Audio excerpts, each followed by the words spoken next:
everyone for joining us today. So we will be beginning. So whoever needs interpretation.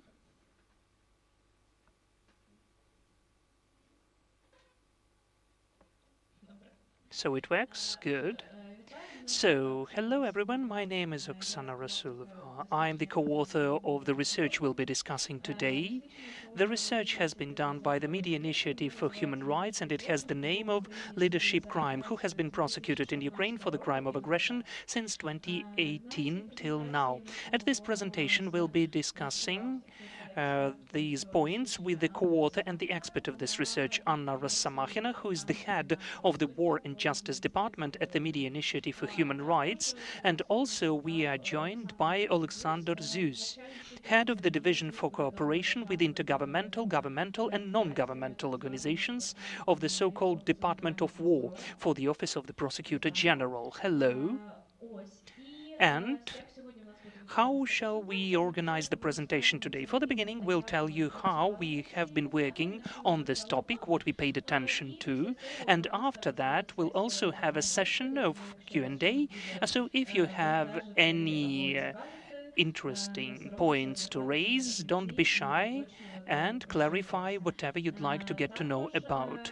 And also, if you don't have the paperback version, you can take the Ukrainian or English language one at the entrance, or you can get to someone from MIHR so that you could get it.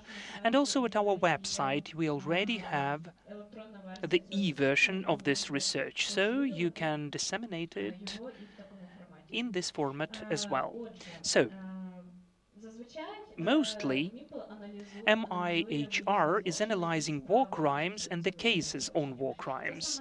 And that is the segment of international crimes which Russia and its allies are committing in Ukraine, and which we are paying attention the most. We are monitoring the court hearings. We are also creating analytical researches with different topics. We pay attention how they work with the victims. But this time, selecting the topic for the research, we shifted the focus. We looked at the different international crime which has been committed by Russia, that is, the crime of aggression. And in fact, this is the primary crime which leads to all of the following war crimes in particular. It first, as the fact, took place in 2014, and since then, before the beginning of the full-scale war, the Ukrainian courts considered the cases on the crime of aggression. That was not just a separate case. They were considered on those who were committing and organizing the war crimes in different ranks. In this research, we focus on the analysis of the court verdicts we found, that is 19 rulings. Maybe this is not the exhaustive list. That is why we see that at least 19 verdicts have been done by the Ukrainian courts in the crime of aggression, and also we've analyzed 17 notices of suspicions, which we found at the website of the Prosecutor General, and we analyzed it by certain criteria. So, we couldn't fully analyze the evidence which were submitted by the parties in the cases.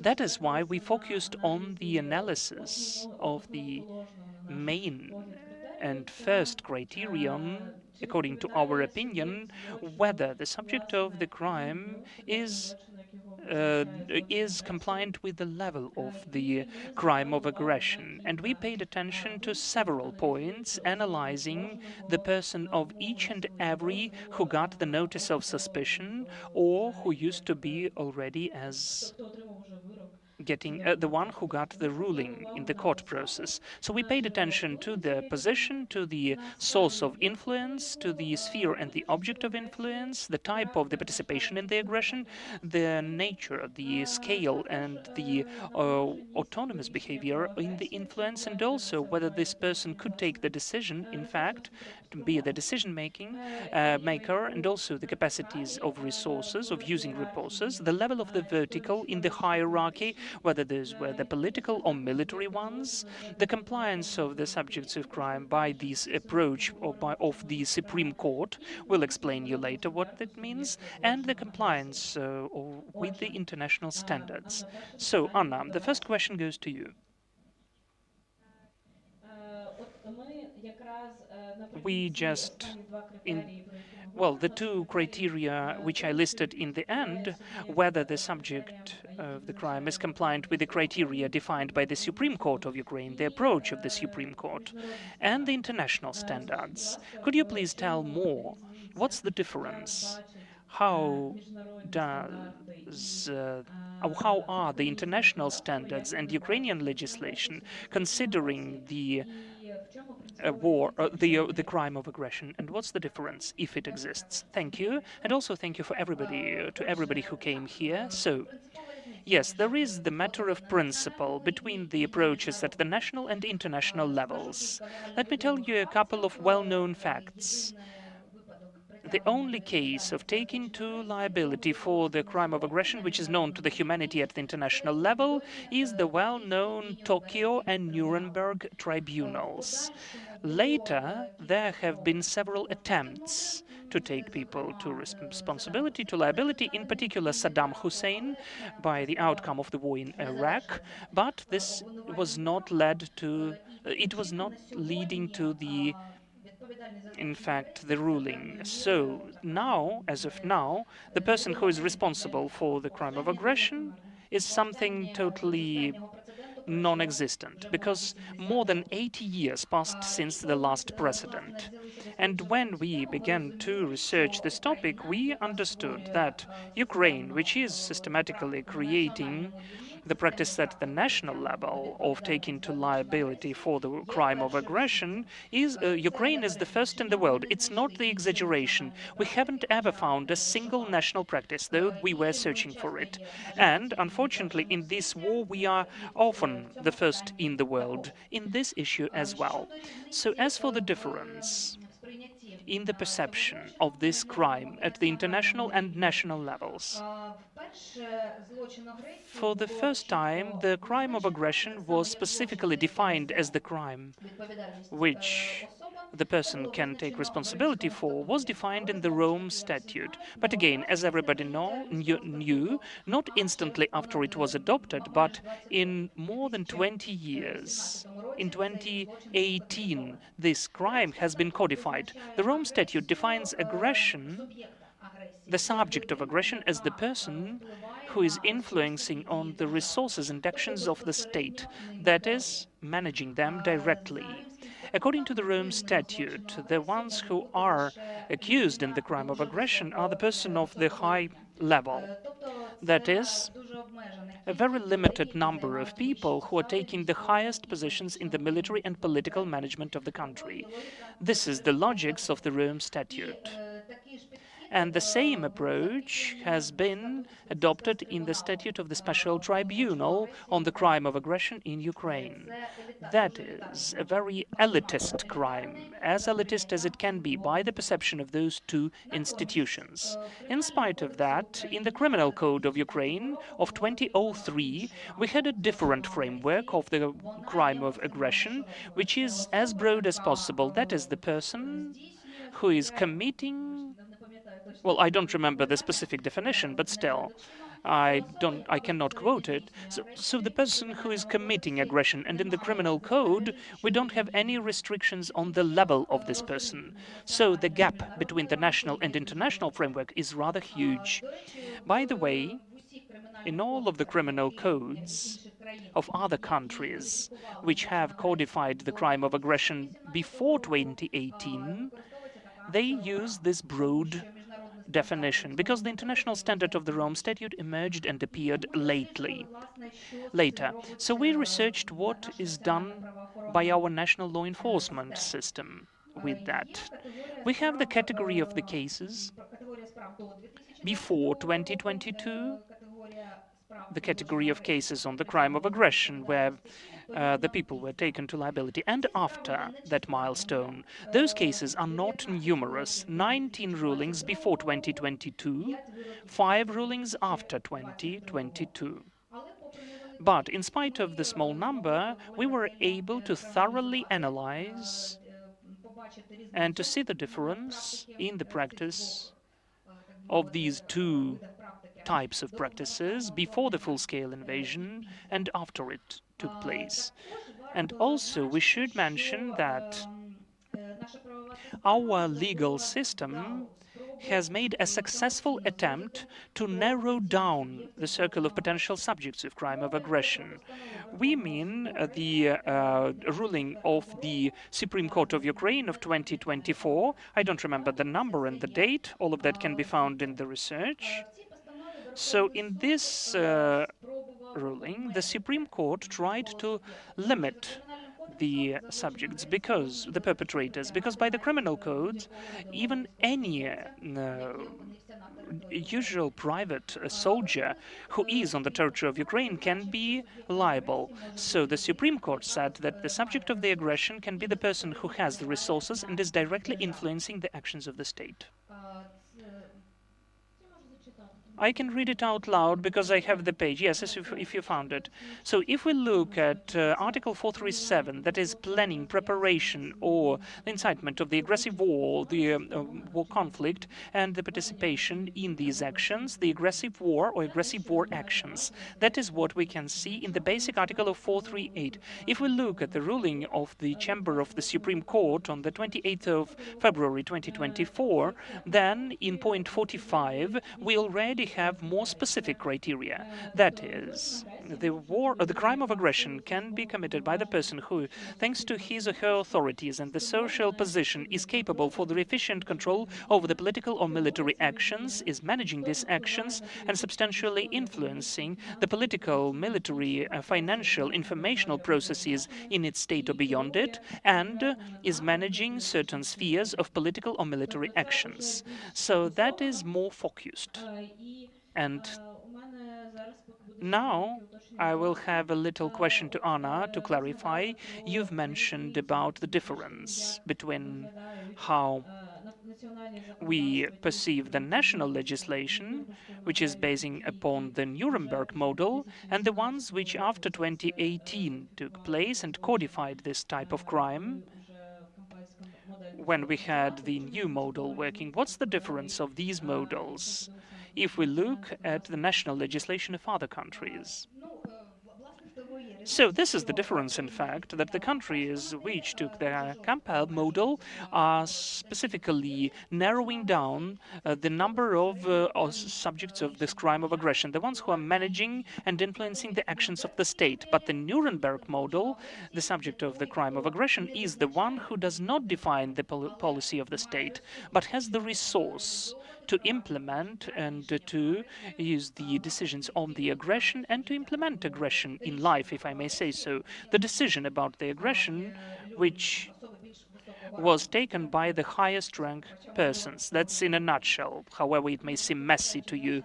And coming back to the national practice, yes, still let us come back to it with the question to Alexander, because Anna has just mentioned about the resolution of 2024, and I'm interested how it influenced the processes within the authorities which are working with the crime of aggression, and how did you crystallize the approach which you consider now to be efficient in the work with the crime of aggression?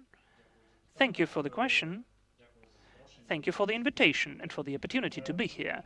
So altogether, the crime of aggression since 2014 had different approaches to the subjects who could be committing it, who can be taken to liability. We all remember the case of Alexandrov and the Russian GRU employees, and totally different practice used to be placed since 2014 till 2022. Why was it different? What did it depend on? The main problematics was that the international community did not acknowledge it as the international conflict, and the Ukrainian society also did not have one and only policy how to take to liability the participants of these processes, and how some of the officials of the Russian Federation and the soldiers of the military could be taken to liability, or of the so-called DPR or LPR. They have been qualified as the illegal terrorist organizations. So that is why the participation in these illegal terrorist organizations was qualified by a separate Article 258. Point 5 or 260. There was totally diverse practice considering different approaches to the qualifying this conflict as the international one, internal one, terrorist organizations, so-called DPR, LPR, and the participation in that, including the treason, as in many cases those were the citizens of Ukraine. So the human factor. Both human factor and legal factor, because the prosecutors' authorities and pre-trial investigation authorities were acting within the legislation, and when the certain formulation was given as an anti-terrorist operation, ATO, they considered how the state itself perceived it after 2022. It has been understandable for international community what is really taking place in Ukraine. The certain resolutions of the UN General Assembly and the acknowledgement of the international community that this was the blatant, unprovoked armed aggression of Russian Federation against Ukraine. And that's when they started a certain formation of practices on the crime of aggression and the selection of the subjects who could be taken to responsibility. Because since 2022 till 2024, we lacked legal clarity who could be the participants of these cases and of who we could take the cases and send them to the court. Mostly they were used with the article of 418, that's about territorial integrity of the state. And as of now, since the 24th of February, we look into how it was done by the international community. Some cases before 2022, some of them since the 24th of February 2022. So we've registered 115 cases with the qualification of the Article 438, and according to the investigations of such criminal perpetrations, the notices of suspicion were given to 293 persons. That is not always a separate 438 article. Mostly that is also Article 110. I have one more question. If we look at the resolution, when the resolution of the Supreme Court appeared, is there any difference on the number of the notices of suspicion and the suspects since 2022 till 2024 and after the resolution, or it did not influence the qualitative or quantitative indicators? No, it did not influence the qualitative and quantitative indicators. Since the very beginning of well, that is the February of 2022, we had a certain framework shaped how we consider the crime of aggression. It has been divided into 4 blocks: the financial block, the military one, the political one, and what was the 4th one? It seems to me propaganda was also part of aggression, so that is why the propagandists were also under investigation within this main criminal case. And within each of the cases, a separate team, a separate department, which has been working on the crime of aggression, was dividing and distributing the tasks and accomplished them.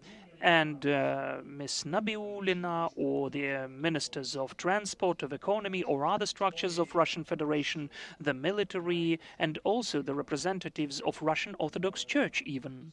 So that was a rather wide range, speaking about specific positions which we used. That is 179 senators of Russian Federation, 51 representative of the High Military Commandment of Russian Federation, 49 of other state officials, among whom we have the directors and chief directors of the enterprises, including the military-industrial complex of Russia, 9 managers of the executive branch authorities, 1 manager of the intelligence authority, 1 representative of Russian Orthodox Church, 2 representatives of other countries, and 1 manager of the private military company or formation. Those were for notice of suspicion? Yes. Yes. Some of them had the cases sent to the court already. Separately, we have 6 rulings on the crime of aggression. So the selection, the sample of the research was rather broad. Okay, then. Have the approaches changed after the resolution has been published, or it just strengthened your internal positions and the approaches which you already had developed before? Well, we had an approach to take the highest ranking positions who don't have functional and personal immunities. But after that, this resolution helped us structure our notices of suspicion, indictments, and to look a bit vaster onto the pool of the subjects who could be taken to liability, because the resolution described in particular, but did not exclude, that these subjects could be the ones who tell about the whole course of the state and implement it, represent the state in the international relations, influence the legislation, form the state policy, form the national ideology, and also the composition of the armed forces subordinate to the state, and illegal armed formations, define the strategic tasks for the economy. They provide the financial and military measures, and they manage the resources for these measures. So those could be also the directors of the special forces and the diplomats and the managers whose legal status is not covered by the military commander notion, and other persons who are not taking formal positions but who are able to really influence the military political processes connected with the planning, preparation, waging of aggressive war or war of aggression or the conflict. Anna, how do you assess the framework of this resolution? Maybe in comparison with how this practice looked like in the Ukrainian system before it emerged, and in comparison with which framework is provided by the international standards when we speak about the crime of aggression. Altogether, that is a bit weird for us and unusual research, because mostly we are thoroughly trying to find drawbacks, and then we inform about those drawbacks, and we face the dissatisfaction of law enforcement authorities. But this case, how to investigate crime of aggression, according to my persuasion, is the success story, and a very interesting example how having a rather vague article in the criminal code, the practice complemented it with one resolution of the Supreme Court, the practice of the Supreme Court, which is also the part of the legislation. And having these two imperfect tools, the law enforcement authorities, as of today, have found an efficient model how to investigate the crime of aggression. The national cases don't cover potential special tribunal figurants, because this is the highest one, and also they don't cover the persons who are definitely not the subjects of aggression. They have rather low status, and we are at the medium level. The persons of the level, as it was mentioned by my colleague, deputy minister, the head of the private military, or the mayor of Moscow. The list can be totally diverse, but undoubtedly they are taking the position which allows them to influence the commission of aggression. And that's a very interesting example how the national system of the country, which is at war, having rather limited set of tools, and without knowing how to do that, because as I said, nobody has done that for 80 years and has never done it at the national level. In spite of all of that, the national system is inventing a rather efficient model. And that is, in my opinion, is worthy. We need to admire that.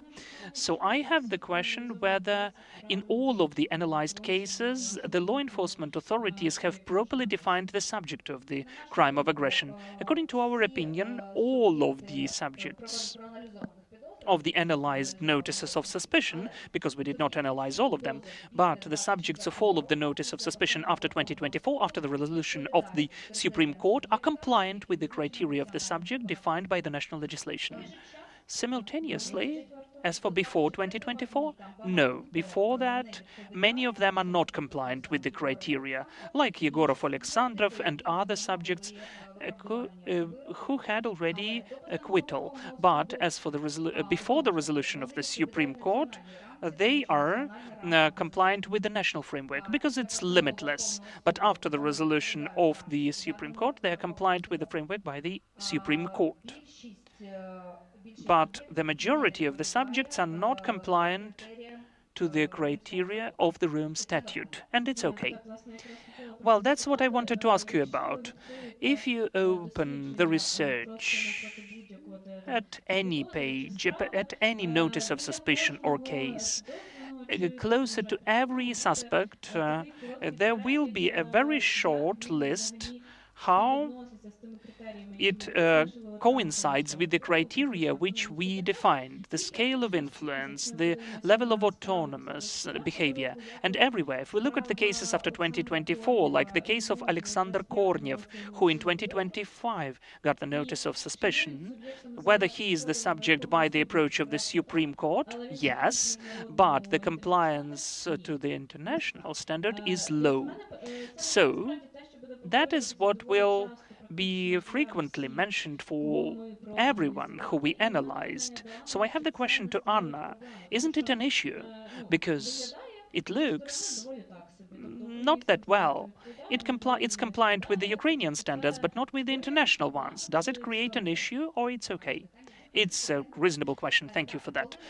When we've analyzed that and formulated and saw it, we were thinking whether this is the drawback of the national practice, whether we are making a mistake. But the conclusion which we made, no. It's all okay, because there is a circle of potential suspects of International Criminal Court and Special Tribunal. We really believe that the Special Tribunal will work and take to liability the high officials of Russian Federation. And altogether, objectively, the aggression which Ukraine is the victim of has been committed by an incredible number of people, considering the scale of this aggression. So we can implement at the national level the framework by which the culprit will be not only the top 3 or top 20, but the culprits will be much more numerous. And we, as the sovereign state, can regulate this issue how we consider, as the legislators, it to be right.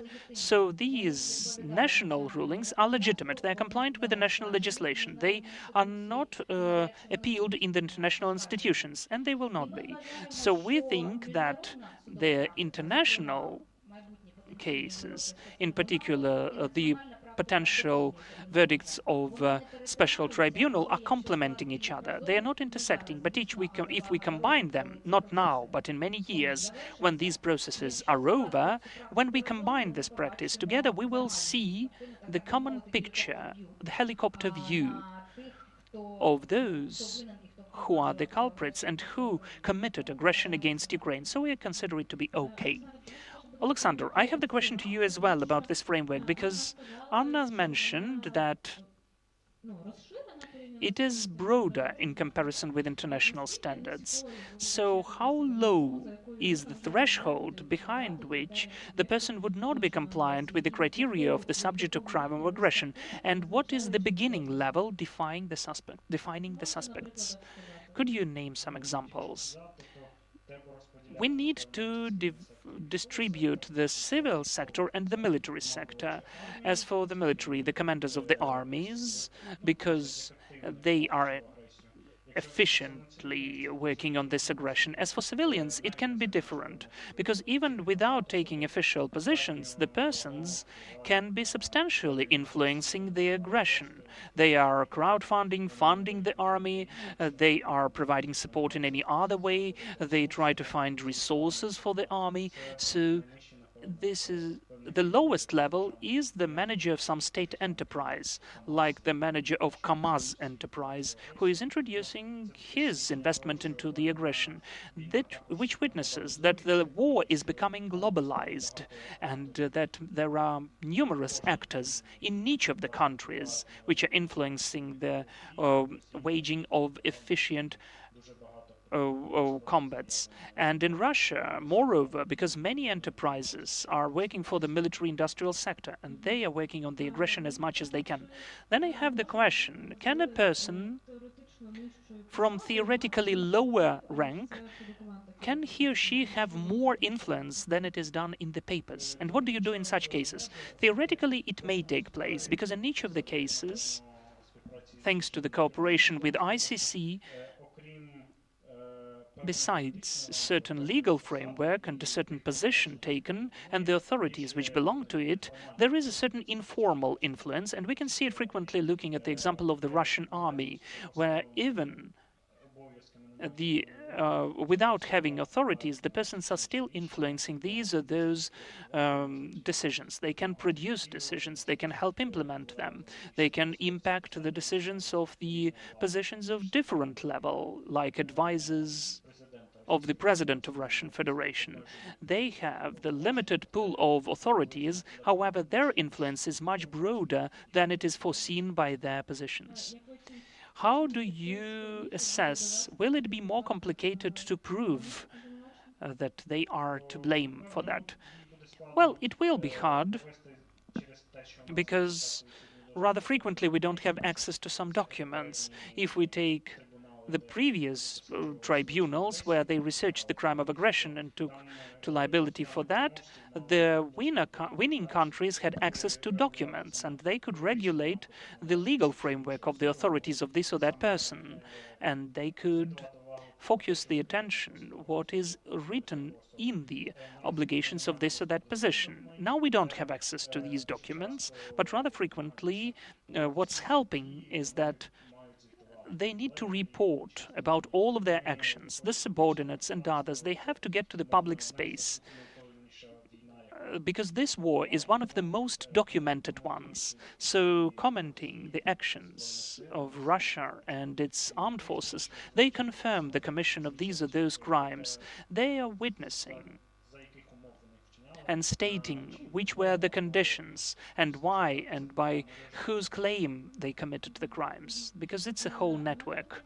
Then I have the question, as for the lower threshold, which I asked you about, was it dynamic in comparison with the period since 2014? Has it changed during these times? Did you notice these dynamics? Yes, it has changed a lot, because this lower threshold is the participation in armed aggression, and the just usual soldier is also the participant of the armed aggression. We can consider that every killed Ukrainian soldier is the victim of armed aggression, as well as the relatives of the soldiers are the victims of the armed aggression. So, as for the participants of armed aggression, if we take the formal criterion of Article 438, all of the armed forces can belong to it. 650,000 or 750,000 who are on the territory of Ukraine. And we can also take the support forces and other troops that will be more than 1 million. But you don't look at that. No, we don't define it like that. We tried to form the approaches as cautiously as possible. After the resolution of the Supreme Court, which formulated the criteria which we tried to be compliant with, we had hot debates with the international experts who helped us and who used to be participants of the Tribunal on former Yugoslavia, Rwanda, Sierra Leone, and they are compliant with the international standards, but we are trying to convince them that the national framework is broader, so we try to follow it. As for the work with the international partners, we'll speak about that later. Anna, getting away from the criterion defining the subject of the crime of aggression and moving to the topic how the courts are working with these cases. Could you please tell, did you notice maybe a tendency whether these criteria of justice are compliant with the crimes of aggression cases? As for the sessions of a crime of aggression, we did not monitor them because we are focusing on the war crimes, but we analyzed the rulings, the verdicts, which are not that numerous after 2022. And yes, after analyzing them, we can state that there haven't been systematic violations of the standards. The standard of the proving is rather high. The competitiveness of the parties is always there. We always have the participation of the lawyer of the suspect. So the conclusion is the same as for the war crimes. There were no severe violations. Alexander, international partners, who you already mentioned, could you please tell more details What's the difference between your attitude to the crime of aggression and theirs? And are they ready not to teach only, but to take our experience? Because this is the first systematic practice at the national level ever.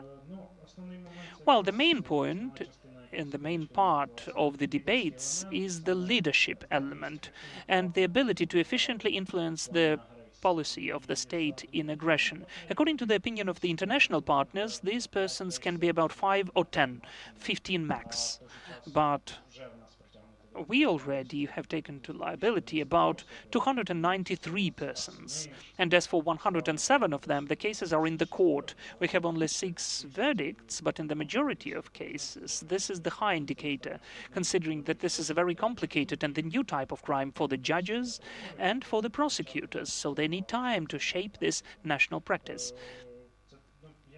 I don't think that there would be an issue between us and international partners, because we are proving that the national framework is our jurisdiction, and we will be shaping this practice considering the active defendants in these cases. When it reached the Supreme Court, we greet and welcome the active defense because it will help us shape the proper practice and to find the answers to the legal gaps which so far exist within the prosecution for the international crimes like war crimes and crimes of genocide and of aggression. Let us be frank. When we have been consulting with the international partners, mostly they were using the crimes against humanity or crimes of genocide, the most severe international crimes, by certain cases, by certain separate incidents. Of course, those are awful crimes, but those were just separate cases. And we are sure that the Ukrainian court can give you a verdict for the crime of genocide, but at the international level, no, we are not compliant with the policies. So far, we did not send the cases of genocide without proving all of the elements and the intent. But do they take any lessons from us? Well, it seems yes, because they can see how we can document these crimes, how the armed forces are cooperating with the law enforcement authorities, how they provide information to support such cases as the crime of aggression, genocide, or crime against humanity. They don't say what exactly they are studying from us, but still, they used to be senior partners of ours, but now we can produce our experience and the researches and investigations of the tactics used by Russia within this armed aggression. So I'm sure that they are studying a lot, and lots of them before that and after are getting ready to the potential armed aggression from Russian Federation. Thank you, Anna. I have the last question to you then. We've already heard the word war crime. So mostly when we speak about war crimes, we are criticizing what is taking place at the level of the notices of suspicion, what is taking place in the courts.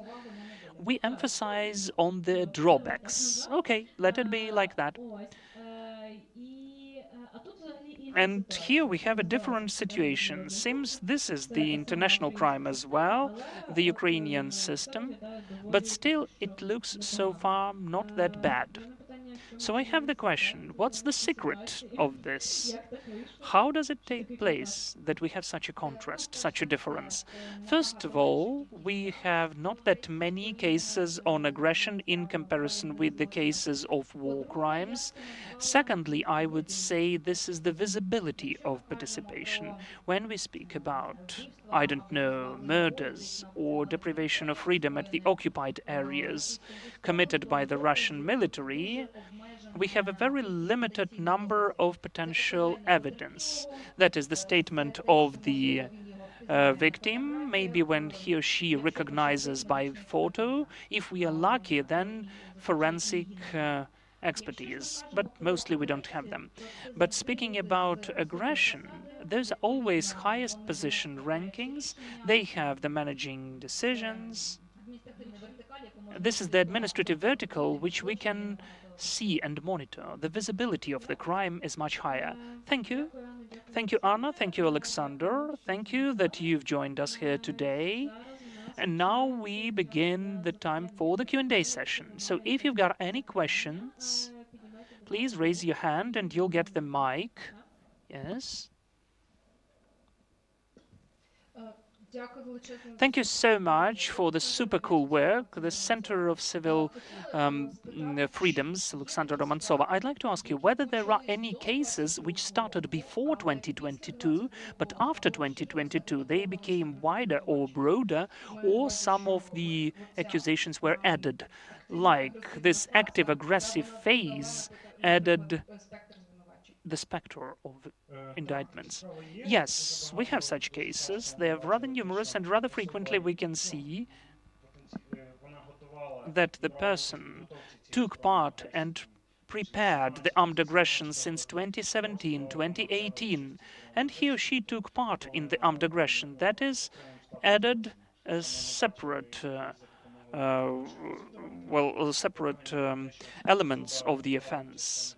With the help of the intelligence authorities, we understand that the person took part in certain meetings, took decisions for the armed aggression, or prepared some of the fundraising which started at Belarus in 2021, which has become the platform for the aggression. Sorry, one more clarification. If the person during this period is going on with the aggression and changes the position, has the higher rank, or gets more authorities and does not use these authorities to stop the aggression, can we see that somehow reflected in the cases? Well, looking at the war crimes, we saw that the persons who somehow, as they say, are seen in the combats, they get some promotion. They are promoted. Then we are also documenting their new positions, which role they're playing, which functions they're accomplishing, and what's their investment into the armed aggression. And in fact, we have now, well, I cannot quickly find it, but still we have the suspects in one of the cases which we analyzed who changed positions. He was the governor of, and became Putin's assistant. Yes, we have such cases, and it is all reflected.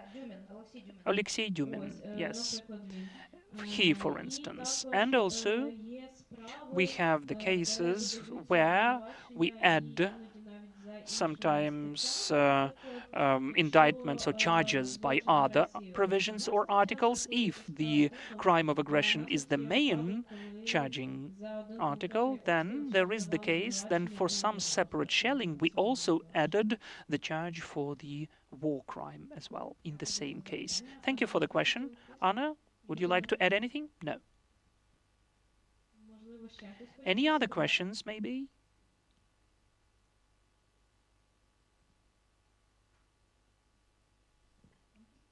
Okay, then, we hope it was interesting and useful for you. We were really happy to present our work for you. If anything, come to Anna.